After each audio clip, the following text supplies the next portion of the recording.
Number 1. Elias Abuelazam was a towering figure with a complex and troubled path that would ultimately draw the attention of law enforcement across multiple states. Born in the city of Ramla in central Israel in the mid-1970s, he grew up in a well-off Christian Arab family and later moved with his family to the United States after his mother remarried.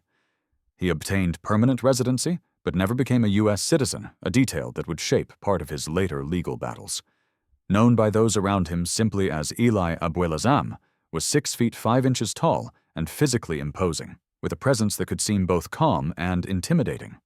He worked various jobs, including as a mental health technician at an adolescent psychiatric facility in Leesburg, Virginia, where colleagues recalled him as quiet and reliable, if somewhat withdrawn. After moving north, he held a short stint as a clerk at a market in Beecher, Michigan, not long before the series of crimes that would redefine his life and terrorize communities in 3 states. The period leading up to the string of attacks was marked by instability. Friends described Abuelazam's personal life as unsettled. He had been married twice, with both marriages ending in divorce, and family members later expressed shock at the allegations that would follow.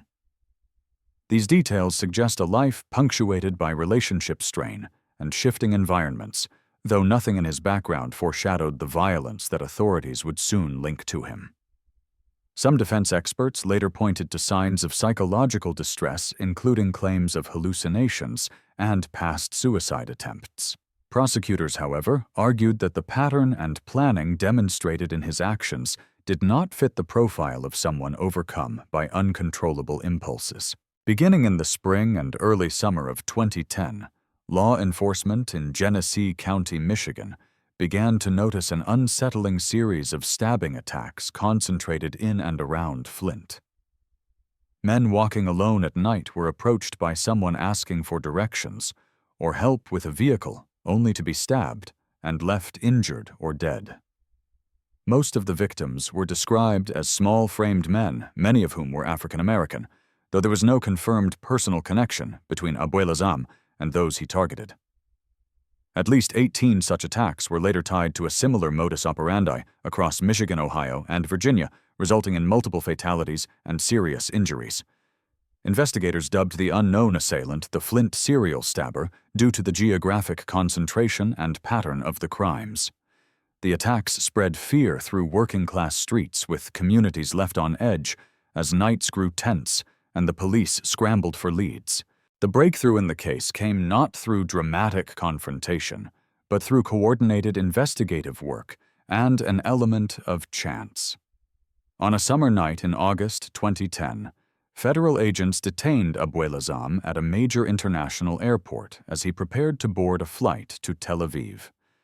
He was wanted on assault charges in Michigan, and his name had surfaced through multi-jurisdictional efforts linking similar attacks by victim descriptions, vehicle sightings, and other evidence. That arrest triggered extradition proceedings, and within days he was transferred to Michigan to await trial. Despite initial release on bond for a minor assault charge earlier in Virginia, the growing body of evidence prompted authorities to hold him without bail once in Michigan custody.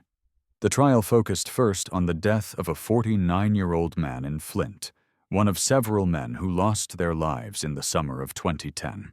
Prosecutors presented forensic evidence, witness testimony from survivors, and a pattern that linked Abuelazam to the fatal attack.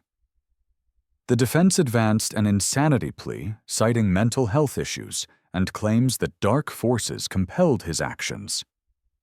In response, prosecution experts argued that the methodical nature of the attacks and Abuelazam's ability to plan and execute them suggested awareness and intent.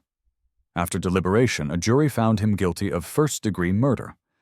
He was sentenced to life imprisonment without the possibility of parole in Michigan, where he remains incarcerated. Authorities have since opted not to pursue additional trials in other jurisdictions, leaving his conviction and sentence as the formal legal closure on the Flint case. In prison, Abuelazam continues to serve his sentence under strict conditions, separated from the general population. His case remains a subject of study in criminal justice circles, not for graphic detail, but for its illustration of how investigative persistence and interagency cooperation can bring resolution to a series of frightening events that once gripped multiple communities. Number 2. Elias Acevedo Sr. was a name few outside his neighborhood knew in the early 1990s, but that changed decades later when investigators pieced together events that had long been cold and unresolved. Born in the mid-1960s and living in Cleveland, Ohio, Acevedo was a registered sex offender with a history of convictions in the region. In the community, some neighbors described him in later years as quiet or reserved, a man who kept to himself despite the ordinary routines of neighborhood life. Before the crimes that would come to define his legal legacy, Acevedo worked various jobs and lived near families and young adults in the West Side neighborhoods where he grew up and raised his own family. By 1994, he was 30 years old, living among people he saw on the street and in local groceries, maintaining the outward appearance of normalcy while carrying a private history that would soon attract the attention of law enforcement. Behind that outward presence were a series of troubling behaviors that at the time went unnoticed or unconnected. Acevedo's record included a conviction for sexual battery in the early 2000s that led to a prison term, and a requirement to register with local authorities as a sex offender. That requirement was a marker of his troubled past, but did not immediately connect him to the unresolved cases that would come into focus years later. Friends and family, when interviewed during the legal proceedings, struggled to reconcile the man they knew with the charges that surfaced more than a decade after the first suspected incidents. Some relatives described him as distant or emotionally strained, while others offered little insight into patterns that might have explained his behavior. There were indications of instability, though at the time they were interpreted as personal issues rather than red flags pointing to violent acts. On a fall day in 1994, the life of 30-year-old Pamela Pemberton intersected with Acevedo's in a way that would leave a lasting void in the neighborhood. Pemberton, a neighbor in Cleveland, was seen walking with him shortly before she disappeared. Her remains were later found in an outdoor area near a local park, and investigators at the time concluded that she had died as a result of a violent encounter. Nearly 3 months later, in January of 1995, 18-year-old Christina Adkins, who was 5 months pregnant, vanished from the same community. Friends and family recalled that she had been upset and seeking comfort that day, and she too was last seen in the company of Acevedo. For many years, Adkins' disappearance remained an unresolved mystery her family left without answers as time passed and leads faded. The investigation into these cases lay dormant for nearly 2 decades until a renewed effort in the wake of other high-profile cases in the same Cleveland neighborhood prompted law enforcement to revisit cold files. Following the rescue of missing women held captive, nearby federal and local authorities re-examined unsolved disappearances and deaths in the area. DNA evidence recovered from preserved evidence in one of the rape cases was finally tested using modern forensic techniques. That match tied Acevedo to assaults that had long been unresolved and gave prosecutors probable cause to subpoena new testimony and gather additional evidence regarding the 2 women's deaths. In the early summer of 2013, Acevedo was arrested for failing to report his current address to authorities as required. Soon after, investigators connected him to multiple cold cases, including the murders of Pemberton and Adkins. Faced with overwhelming evidence and a nearly 300-count indictment that included aggravated murder, rape, and kidnapping charges, Acevedo entered a guilty plea in late 2013. During court proceedings, survivors and family members confronted him, and some expressed the long-held pain of unanswered questions. In sentencing, the judge imposed multiple decades-to-life terms for each count, adding up to a total sentence of 445 years to life in prison, without the possibility of parole. The plea agreement spared him the death penalty, but ensured that he would remain incarcerated for the remainder of his life. Today, Elias Acevedo Sr. remains in custody, serving his sentence in the Ohio penal system under strict supervision. His convictions closed decades-old cases that had lingered in family memories and law enforcement archives, bringing formal legal resolution to the deaths of Pamela Pemberton and Christina Adkins. Number 3. Michael W. Benge was a figure whose life was marked by unresolved challenges long before the event that would define his legal legacy. Born in early August of 1961, Benge grew up in southwestern Ohio. Those who later spoke about his early years described a life shaped by hardship and instability, including periods of family conflict and early exposure to substance use. Over time, his relationship with drugs, particularly crack cocaine, grew into a dependency that would profoundly influence his choices, relationships, and mental state. By the time he reached his early 30s, Benge had drifted away from steady employment and stable personal connections, instead becoming increasingly entangled in daily struggles fueled by addiction and poor decisions. Despite these issues, he maintained relationships with family members who remembered him at times as a loving but troubled figure. His personal life was most closely tied to his girlfriend, 38-year-old Judith Gabbard.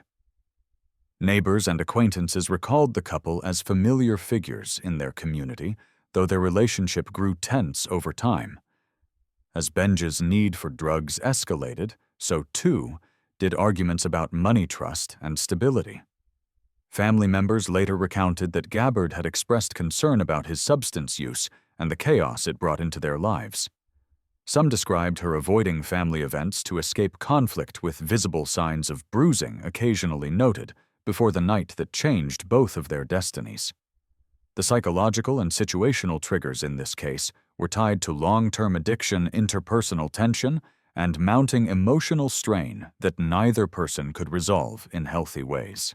In the late evening of January 31st, 1993, Benge and Gabbard left a local bar in Hamilton after hours of drinking and smoking. They walked toward the west bank of the Great Miami River, a quiet stretch of land where many residents went to talk or reflect. According to court records, the couple argued intensely over Benge's drug use and allegations of other wrongs. What followed was a confrontation that ended with Gabbard losing her life. Law enforcement records show that Benge struck Gabbard with a tire iron. Afterward, he placed concrete on her and left her near the riverbank. He then swam across the river and made his way to a friend's home, where he later spoke about what had occurred. As investigators later established, Gabbard's car was found abandoned, with its front tire stuck in mud, and the circumstances surrounding its discovery drew prompt attention. The vehicle's position and nearby evidence led police to suspect foul play and launched an investigation into her disappearance. Number 4. Alton Coleman was born on a cold day in early November of 1955 in Waukegan, Illinois, a city on the shores of Lake Michigan. His childhood was marked by instability and early exposure to trauma. He was raised largely by his grandmother, while his mother worked multiple jobs, and accounts from later investigations suggested he witnessed disturbing situations in his home that would shape his emotional development. Coleman struggled in school, leaving formal education before completing secondary levels, and was known to local authorities from a young age due to repeated arrests. By the time he reached his late 20s in 1984, his reputation within law enforcement circles was that of a troubled man with a long rap sheet, including sexual assault and armed robbery charges. Beyond the records, those who encountered him described someone personable but unpredictable, capable of ingratiating himself with strangers even as he carried deep psychological wounds that went unexamined and untreated in any meaningful way. The period leading up to Coleman's infamous crime spree was fraught with signs of escalation in his behavior. Prior arrests and parole releases left him on the margins of society, often drifting between residences and short-term relationships. In 1983, he met Deborah Brown, a woman several years his junior, who had no prior history of violence. Brown, described in later court assessments as having intellectual challenges and a dependent personality, became Coleman's companion and accomplice. Together, they embarked on a path that would span 6 Midwestern states in just a few months. Psychologists reviewing Coleman's history noted diagnoses that included mixed personality disorder with features of antisocial and narcissistic traits, as well as other mental health challenges. These factors combined with a long criminal history and unstable social attachments created a volatile psychological profile that preceded the burst of violence that unfolded in the spring and early summer of 1984. In late May of 1984, Coleman and Brown set out on what would become a 2-month crime spree that crossed state lines and confounded local law enforcement. Their first known victim was a 9-year-old girl in Wisconsin, whom Coleman had befriended through her mother. She was abducted and later found dead in Illinois. From there, the pair moved through Indiana, Michigan, and Ohio, targeting individuals in different circumstances. Some were approached in public, others encountered in what seemed like ordinary social interactions. Victims included women and children whose lives intersected briefly with Coleman and Brown before they were taken from their communities. Law enforcement later described the pattern of the crimes as opportunistic and disorganized, with Coleman often initiating contact under false pretenses, and Brown accompanying him as they moved from place to place. Communication between the victims and authorities was sparse during the spree, and investigators struggled initially to link the seemingly random events unfolding across different jurisdictions. The investigation into these crimes rapidly grew into a multi-state effort as bodies were discovered and connections emerged. Police departments in Wisconsin, Indiana, Michigan, and Ohio shared information eventually identifying a pattern of abductions, assaults, and murders. The sheer number of locations involved made this one of the most challenging manhunts of the era. By early July of 1984, the Federal Bureau of Investigation added Coleman to its list of the 10 most wanted fugitives, a designation rarely used but activated when a suspect poses an extraordinary danger across multiple states. Authorities began collaborating with local law enforcement, sharing leads and descriptions, in hopes that public awareness could help bring the couple to justice. On a day in late July of 1984, local police in Evanston, Illinois, acting on tips from citizens and interagency coordination, located Coleman and Brown and arrested them without incident. Evidence from the crime scenes and testimony from survivors quickly tied them to multiple murders. Prosecutors from several states sought to try Coleman for the deaths of 8 people, ultimately securing convictions that resulted in death sentences in Ohio, Indiana, and Illinois. Deborah Brown was also sentenced to death in some states, though her sentences were later reduced to life terms due to considerations including her dependent personality profile. Coleman was held for years on death row as appeals wound through the courts. Finally, in the spring of 2002, the state of Ohio carried out his execution by lethal injection. Today, Alton Coleman's case remains cataloged in criminal history as one of the most notorious multi-state killing sprees of the 1980s, noted for its psychological complexity, interstate investigation, and impact on law enforcement cooperation across jurisdictions.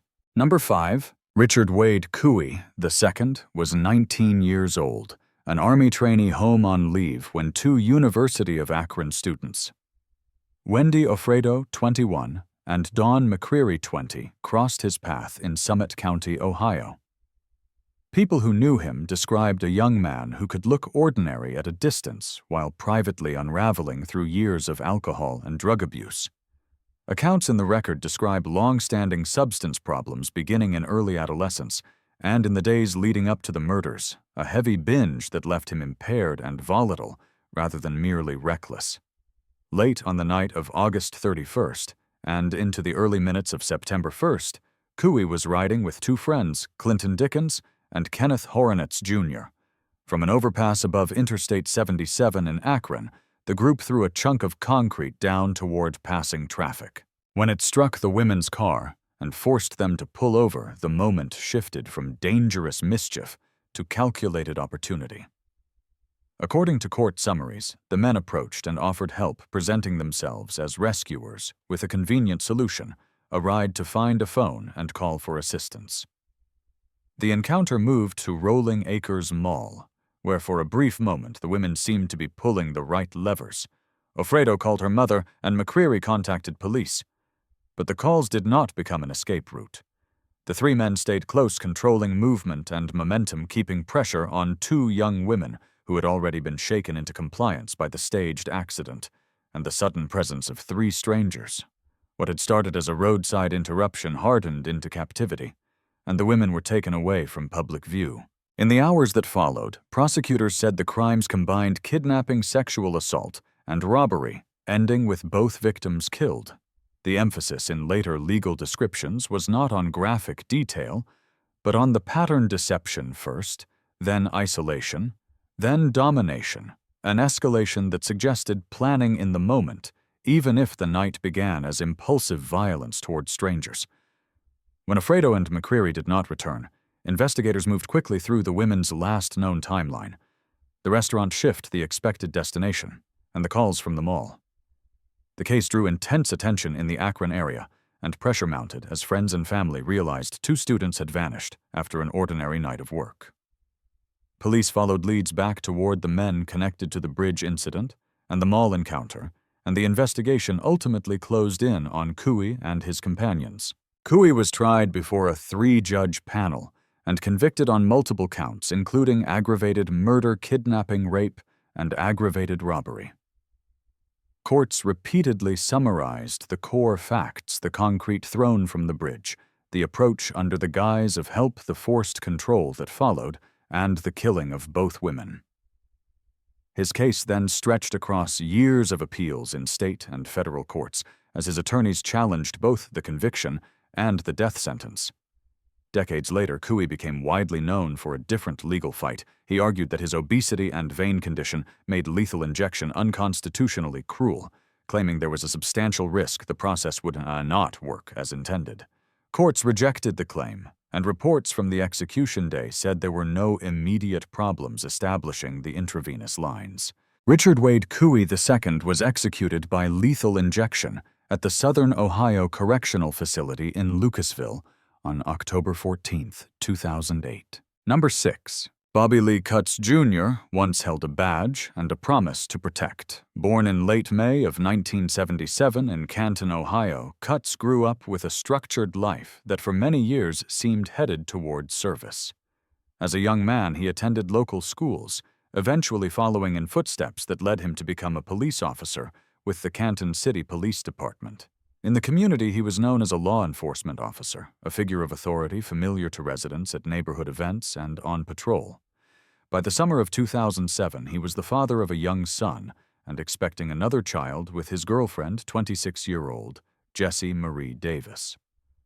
Friends described him as dutiful in his work, often calm and dedicated, even as those close to him noticed strain beneath the surface of his carefully maintained public image.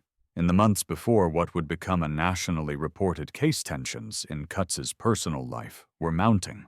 His relationship with Davis, a vibrant woman preparing for the arrival of their baby daughter, showed signs of stress. Neighbors later reported that arguments between the couple were not unusual, often revolving around finances, future plans, and the emotional pressures of raising a family under difficult circumstances. Cutts was at the center of two worlds. He struggled to reconcile the structured demands of police work and the unpredictable realities of his private life.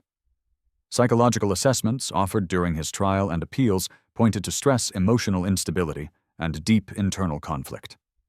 Close acquaintances described him as burdened by responsibility, yet unable to express the anxieties that weighed on him. These unresolved tensions foreshadowed the devastating events that would soon unfold. On a summer day in mid-June of 2007, Jessie Davis went about her routine in Lake Township, Ohio. She was 9 months pregnant and preparing for the imminent arrival of her daughter. On June 14th, she was last seen shopping at a local market, a mundane errand that belied the tragedy to come. The next day, when family members attempted to reach her and found no answer on her phone, concern turned to fear. Her mother returned to Davis's home only to find her 2-year-old grandson Blake alone and confused. The house was in disarray, furniture overturned, and cleaning supplies spilled. When asked where his mother was, the young child offered words that sent shockwaves through the room. "Mommy's in the rug," he said, echoing fragments of unexplained moments that would define the investigation. A massive and highly publicized search began drawing thousands of volunteers from the community and beyond. Search parties combed woods fields and parks around Stark County and neighboring counties. For more than a week, the mystery of Davis's disappearance captivated media attention, turning a local concern into a national story.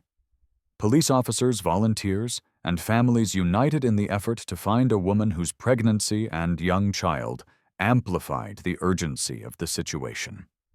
Throughout this period, Cutts presented himself as a grieving father and partner, assisting in the search and speaking with reporters about his hopes that Davis would be found safe. Unknown to authorities, beneath this facade lay a truth that would soon surface as investigators pieced together the evidence.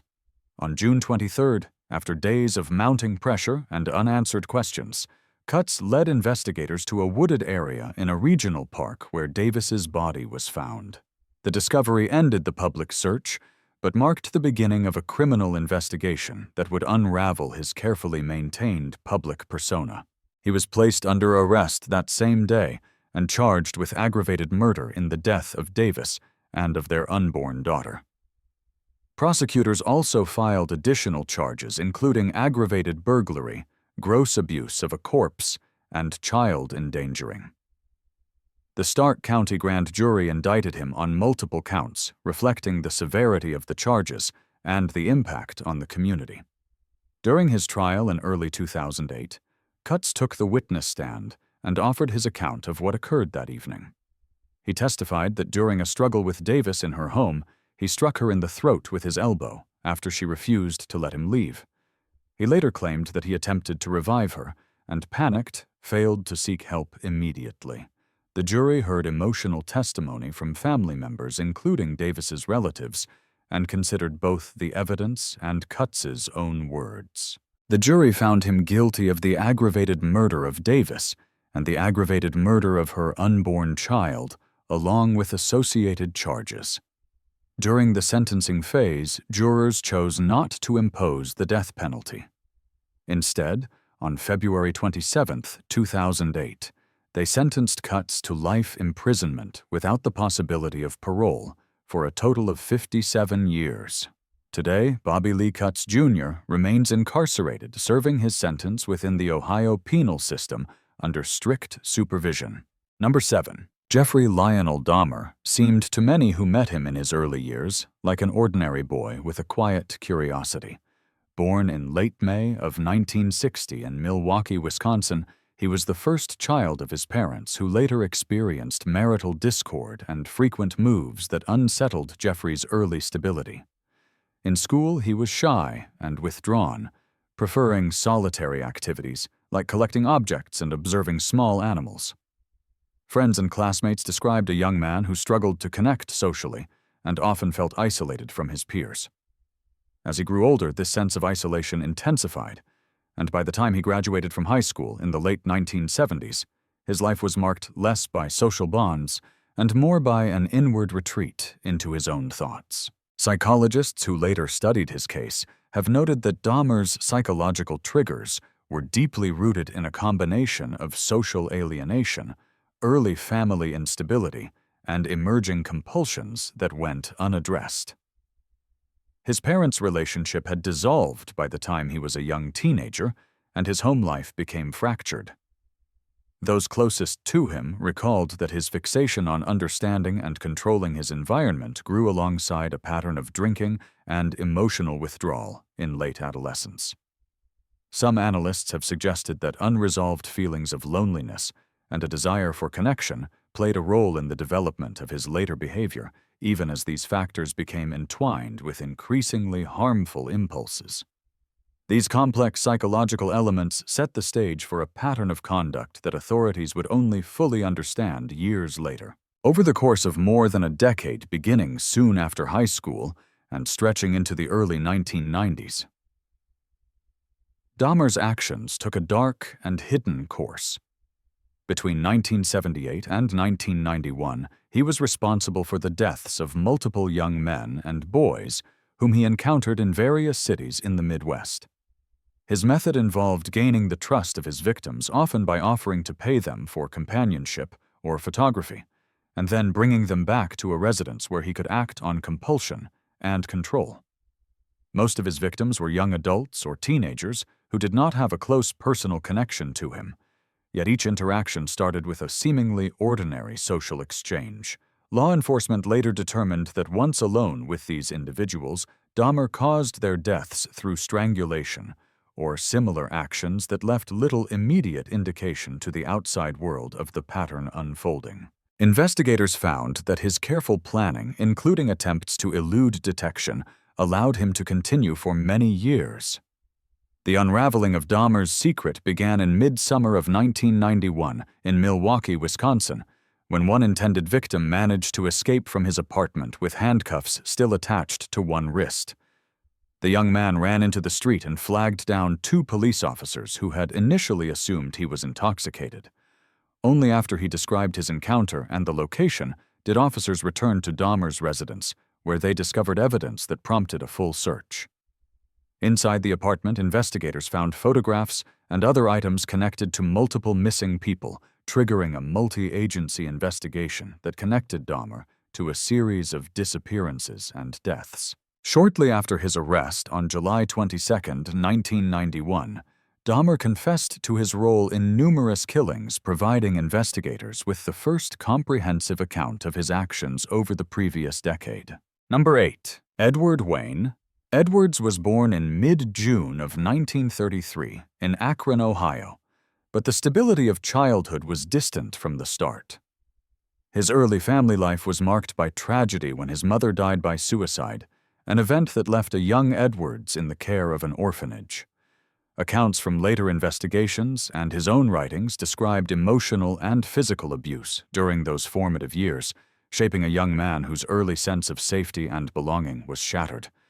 He drifted from one job to another in adulthood, holding positions as a dock worker, vacuum cleaner salesman handyman, and other itinerant roles that kept him on the fringe of stable community life.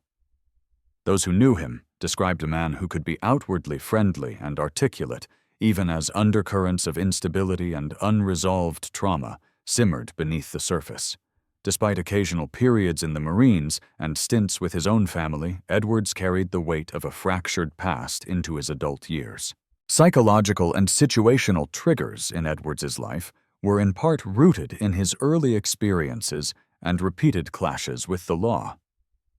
As a young adult, he first encountered the criminal justice system in a serious way when he escaped from a county jail in Ohio in the mid-1950s and fled across the country. That decision marked the beginning of a pattern of transient living and criminal activity. In 1961, he was placed on the Federal Bureau of Investigation's list of the 10 most wanted fugitives after a series of armed robberies, only to be captured later in Georgia and returned to custody.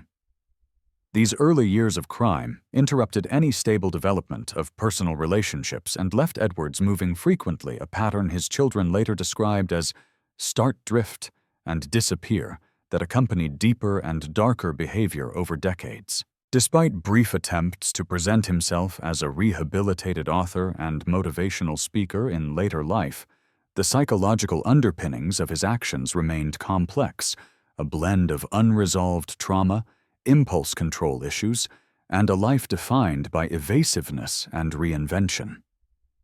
Between the late 1970s and the mid-1990s, Edwards was responsible for a series of killings that spanned Ohio and Wisconsin. In the late summer of 1977, a young couple from Ohio, 21-year-old William Billy Lavaco and his 18-year-old girlfriend, Judith Straub, disappeared from a park where they had gone to spend time together. Their remains were discovered days later, and the case went cold for decades. A few years after that, in 1980, another couple from Wisconsin, 19-year-old Timothy Hack, and his 19-year-old girlfriend, Kelly Drew, disappeared after attending a wedding reception. Their deaths, later dubbed the Sweetheart Murders, by investigators remained unsolved for nearly 3 decades. Then, in 1996, Edwards killed his 25-year-old foster son, Danny Boy Edwards, under a scheme tied to an insurance policy, leaving questions about motive and relationship that investigators would later explore in court. For years, These cases were mysteries haunting families and law enforcement alike, until advances in forensic science and a connection through DNA evidence brought Edwards back into view. In midsummer of 2009, at age 76, he was arrested in Kentucky, based on DNA linked to the Wisconsin double homicide. Around the same time, his daughter April Belascio began connecting memories from her childhood to unresolved murders and alerted authorities to her father's possible involvement. Investigators took her tip seriously, and through a match between Edwards' DNA and evidence from the Sweetheart murders laid charges that extended back decades. Once in custody, Edwards began to speak about his involvement in other unsolved killings, including the Ohio couple from 1977 and the death of his foster son.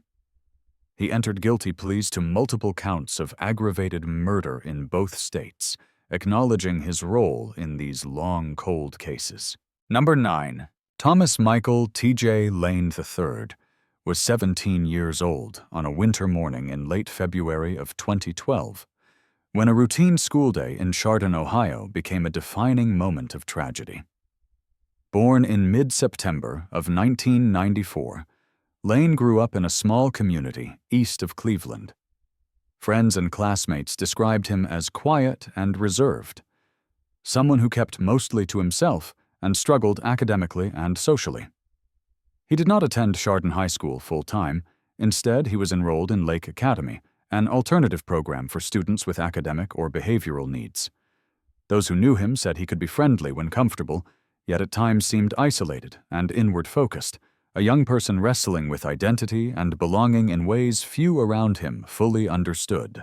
Psychological and situational triggers in Lane's life were unclear to many before the events of February 27th.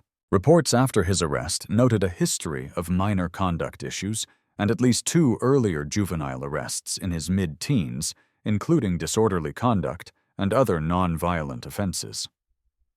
Friends and classmates sometimes mentioned that he seemed withdrawn, and some later commented that he might have been on the margins of peer groups at school.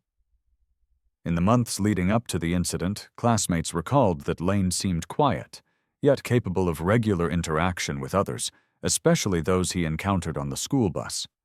There was no well-documented history of serious mental health treatment, and investigators later described his behavior on the day of the shooting as deliberate and premeditated, rather than impulsive.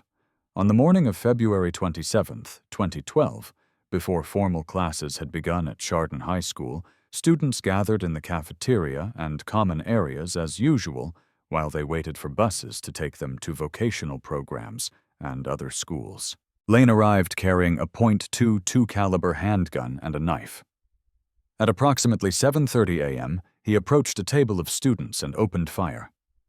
3 boys, 16-year-old Daniel Parmertor, 16-year-old Demetrius Hewlin, and 17-year-old Russell King Jr. were killed in the attack. 3 other students were injured. 1 later suffered permanent paralysis and required lifelong care. Witnesses later described a scene of confusion and fear as students and staff sought safety. Lane did not stop until police officers quickly surrounded the building and detained him. Authorities arrested him near his vehicle parked outside the school. Investigators noted that Lane appeared to have targeted certain individuals, and some classmates said he had personal friction with at least one of his victims. Officers searched his family's properties and conducted interviews that revealed a recollection of Lane's movements in the hours before the shooting. During his interview with law enforcement after the arrest, Lane acknowledged that he had shot people, but stated, "I don't know," when asked why he did so. Prosecutors described his actions as calculated, arriving at school with a firearm and ammunition, prepared for a violent encounter. Lane was charged with multiple counts of aggravated murder, attempted aggravated murder, and felonious assault. Because he was under the age of 18 at the time, there was initial deliberation over whether to try him as a juvenile or adult. A judge later determined that Lane was competent to stand trial and that his case should proceed in adult court. In early 2013, he pleaded guilty to all counts of which he was accused. At his sentencing hearing in mid-March of that year, Lane attracted widespread attention for his demeanor. He revealed a shirt bearing the word "killer" beneath his court attire and directed hostile language toward the families of the victims' actions that underscored his lack of expressed remorse. Despite arguments from defense counsel citing possible mental health issues, the court imposed the maximum punishment available under Ohio law. Lane received 3 consecutive life sentences without the possibility of parole. The shooting sparked an outpouring of grief and community response in Chardon and beyond, with vigils, memorials, and calls for deeper understanding of youth violence and school safety. Lane's case also prompted discussions about juvenile sentencing and legal policy, including debates over whether individuals who commit serious crimes at a young age should ever be eligible for release. In a violent episode that reshaped a small town's sense of security, the legal consequences for Lane were unequivocal. He remains incarcerated, serving life sentences without the possibility of parole in the Ohio penal system. Number 10. Michael Madison's life took a dark turn long before law enforcement identified him as the man responsible for a series of killings that shook East Cleveland and drew national attention. Born in mid-October 1977, Madison grew up in a household marked by instability and abuse. His father denied paternity and had no contact with him, leaving Madison to be raised largely by his mother and her boyfriends, some of whom subjected him to repeated physical abuse. Family members and defense attorneys later described his upbringing as chaotic and frightening, with childhood experiences that fractured his sense of safety and trust in others. Those early years, marred by violence and neglect, left emotional scars that would complicate Madison's capacity for healthy relationships and coping with stress later in life. As he moved into adulthood, Madison's social life was limited, and his public image in the East Cleveland community was unremarkable before the crimes. He held various jobs and struggled with substance abuse, but he was known by neighbors primarily as a quiet man who often kept to himself. In 2002, at the age of about 25, Madison was classified as a sex offender after serving a sentence for attempted rape, and he had prior convictions for drug offenses in the early 2000s.